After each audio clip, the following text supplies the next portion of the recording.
তাকওয়া এমন একটা সম্পদের নাম, তাকওয়া এমন একটা জিনিসের নাম, যেই জিনিসটা অর্জন করার পর আল্লাহ পাক রব্বুল আলামিন আমাকে আপনাকে দুনিয়ার মধ্যে সর্বশ্রেষ্ঠ মাখলুক হিসেবে বিবেচিত করবে। বলেন না সুবহানাল্লাহ।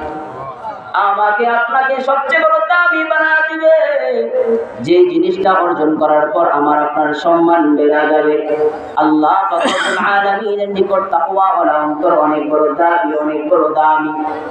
বান্দা আল্লাহর ভয়ে গুনাহ করবে না, বান্দা আল্লাহর ভয়ে আল্লাহর নাফরমানি করবে না।